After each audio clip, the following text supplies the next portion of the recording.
PWD है ना उसमें कम रहेगा, और इसके लिए अब आपको ना थोड़ा सा और ध्यान देना पड़ेगा। और इस बात को ध्यान में देते हुए सन 2016 में एक चीज और आई, और 2016 में आया पीडब्ल्यूडी एक्ट के विपरीत एक एक्ट आया जिसको बोला गया आरपीडब्ल्यूडी एक्ट। आरपीडब्ल्यूडी एक्ट जो आया जब रिप्लेस करता है पीडब्ल्यूडी एक्ट को, तो जहां पर आपके 7 थी डिसेबिलिटी वहां पर आपके हो जाते हैं कितनी 21 हो जाती है, और इसमें एक डायनामिक कॉन्सेप्ट बन जाता है। क्या बन जाता है? डायनामिक कॉन्सेप्ट बन जाता है, और सेंट्रल गवर्नमेंट एक पावर देती है कि इसमें आप मोर टाइप को क्या कर डिसेबिलिटी को एक्ट। ये जो एक्ट आया था याद रखिएगा, अगर इस एक्ट के बारे में आप देखेंगे तो ये जो एक्ट है एक लाइन के अंदर आया जिसमें हिंदुस्तान ने कॉपी किया था किसको? यूएनसीआरपीडी। किसको किया था? यूएनसीआरपीडी। तो यूएनसीआरपीडी जो इसकी फुल फॉर्म में बता दे रहा हूं, लिख लीजिएगा यहां पर अपने साथ। तो ये जो आया ये कहना था आपके सामने, तो यूनाइटेड नेशन का जो convention on rights of person with disability, तो ये क्या होगा? Right with person, right of person with disability है, और ये यूनाइटेड नेशन क्या है? कन्वेंशन है। उसके आधार पर आया और उसने कहा कि भैया अब इसे आप क्या है जरूरत के साथ आगे बढ़ाओ। अब ये जब सारी चीजें हो गई तो हमने क्या किया? हमने इसमें 21 डिसेबिलिटी जो है बस उनके नाम याद कर लीजिएगा। ब्लाइंडनेस पहले भी था, ब्लाइंडनेस अब भी आ गया। लो विजन पहले भी था, लो विजन अब भी आ गया। लिप्रोसिकट पहले भी था, ये अब भी आ गया। उसके बाद हियरिंग वाले में आया, लेकिन आपने डेफ एंड जो हार्ड हियरिंग है, मतलब आपने कई बार गूंगों को उसमें भी शामिल कर लिया जिन्हें कम सुनाई देता है, इसके साथ भी आपके सामने आने लगे। उसके बाद आपने बहरापन वाले को भी शामिल किया। इसके बाद आपने लोकोमोटर डिसेबिलिटी जो है, यहाँ पर लोकोमोटर को अलग शरीर में क्या है भाई दिक्कतें हैं चलने में, ये सारी चीजें। उसके बाद बोनेपन को भी आपने इसमें शामिल किया। जो आपका पहले एमआर था, जो आईडी बन गया, उसको आपने नाम एमआर की बजाय आईडी दे दिया। उसके बाद जो मेंटल इलनेस है उसमें आपने क्या दे दिया है? जो आपको डिप्रेशन है, एंजाइटी है, वो भी आपने दे दिया। इसके अलावा अगर आप देखेंगे यहाँ, तो उसके बाद ऑटिज्म जो है, जब अपने आप से प्यार मोहब्बत और अंतर होता है, वो भी शामिल था। सेरेब्रल को लोकोमोटर और सेरेब्रल को बिल्कुल अलग कर दिया गया। ये माना गया कि गतिज जो जैसे डिस्प्रेक्सिया है और सीपी जो है दोनों क्या है? अलग अलग है। अब ये वाली बात के साथ भी आगे बढ़े, और आगे बढ़ने के बाद आपके सामने एक मस्कुलर। तो अब आपको मेरे को ये बताना है कि जो मस्कुलर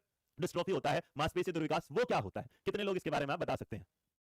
चलिए भाई, मजा आ रहा है कि नहीं आ रहा? बेरोजगारी वाला डिसऑर्डर बेटा गवर्नमेंट का डिसऑर्डर है। ये क्या होगा? डिसऑर्डर का बेरोजगारी वाला डिसऑर्डर गवर्नमेंट का डिसऑर्डर है, ये इंसान का नहीं है, है ना? इंसान काबिलियत रखता है, लेकिन गवर्नमेंट ने जो हमें काबिलियत उसे रखा वहां पर नहीं रखता। अब इसके बारे में अगर आप आगे बढ़ते चलते हैं तो यहाँ पर आपके सामने कई सारी चीजों को हम आगे लेके चलेंगे। स्पेसिफिक लर्निंग डिसेबिलिटीज आगे आएगा, सिंक्रोनिया भी बिल्कुल आगे आएगा, वो अलग अलग है। हम में से बहुत सारे लोग ऐसे हैं जिनको ये लग रहा होगा बेटा स्पेशल एजुकेशन में ना जाए, please it's a request, just remember कि आप ये देख लीजिएगा कि आपका क्या होगा जी। तो आपने देखा है लैक ऑफ क्या होगा? स्ट्रेंथ होगा, सिक्स फिंगर वाला, हैंडीकैप वाला, इसमें देखेंगे व्हील चेयर, सारी चीजों में लेंगे। बट पोलियो जो था याद रखिएगा, अगर इसमें आप लेके चलेंगे तो इसके साथ जैसा पोलियो लेके चलता था बिल्कुल इसे लेके चल सकते हैं। तो अगर मैं आपसे कहूं यहाँ पर, तो आपने कई बार देखा होगा कुछ इंसानों के जो पैर ना बहुत पतले पतले होते हैं, मतलब बहुत सारी चीजों में नॉर्मली जो बॉडी मूवमेंट है उसमें आपकी दिक्कत में पढ़ना होगा तो आपके सामने ये है। अब इसी वजह से फिर उसके बाद आपने अगर देखा तो मल्टीपल स्क्लेरोसिस जो होता है यहाँ पर आपने कई बार देखा होगा। इसके बाद बहुरूप कठिन क्या होता होगा बताना,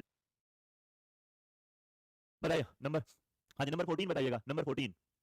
बहुत बड़े बेटा सारे सही जा रहे हो, प्लीज उतना ही रखो जितना जते है ना। हाँ, चलते टाइम आपस में पैर टकराते हैं, जिस वजह से आर्मी में भी नहीं लेते, है ना? तो अगर इसको आर्मी में आपने कई बार देखा होगा इन चीजों को, है ना? अगर इसे आप देखेंगे तो नॉर्मली क्या होता है, जब आपका ब्रेन और जो स्पाइनल कोड होता है उसका आपस में कोई रिलेशन नहीं होता। अब उसके बाद स्पीच एंड लैंग्वेज डिसऑर्डर को क्या कर दिया गया भाई? बोलने में दिक्कत है। बट उसके बाद एक आई आपके सामने ब्लड रिलेटेड, जिसमें क्या है? थैलेसीमिया है, उसके अलावा क्या है? हीमोफीलिया है, और क्या है? Sickle cell. तो यहाँ पर क्या होता है? जो डब्ल्यूबीसी है उसकी मात्रा बढ़ जाती है, बाकी आपके सामने या ना पैचेस बन जाते हैं स्किन का। भाई बहुत बढ़िया भाई, बहुत बढ़िया बेटा, शाबाश मेरे बच्चे। और उसके बाद कई बार आपके सामने मल्टीपल डिसेबिलिटीज होती है, जिसमें आप एक इंसान क्या हो सकता है? डेफ भी हो सकता है, साथ साथ में क्या हो सकता है? ब्लाइंड भी हो सकता है। उसके बाद एसिड अटैक, एसिड अटैक के बारे में विक्टिम को भी हमने क्या किया? आरपीडब्ल्यू मिला। इसी की वजह से इस फोटो का अगर आप देखेंगे तो दीपिका पादुकोण की एक मूवी आई थी जिसका नाम था छपाक। क्या नाम था? छपाक था। अब अगर छपाक होगा बिल्कुल। अगर इसके साथ जाते हैं तो पार्किंसन डिसीज जो होता है, तो पार्किंसन डिसीज ये बुढ़ापे में ज्यादा आती है। तो आप जब आप देखते हैं तो ऐसी भाई बीमारी जिसमें आप क्या देखते हैं, मतलब आपने देखा होगा किसी इंसान के हाथ ना बुढ़ापे में आपने खा रहा होगा या फिर होगा तो उसके बाद बहुत शिवरिंग कर रहे होंगे, तो पार्किंसन डिसीज जो है वो क्या है? शिवरिंग से रिलेटेड। अब इतनी चीजों को जानने के बाद आपके सामने से रिलेटेड आते हैं एमसीक्यू। क्या आप तैयार हैं? क्योंकि अभी इसके बाद कहानी आज शुरू हुई है, खत्म नहीं हुई। तो अगर आप तैयार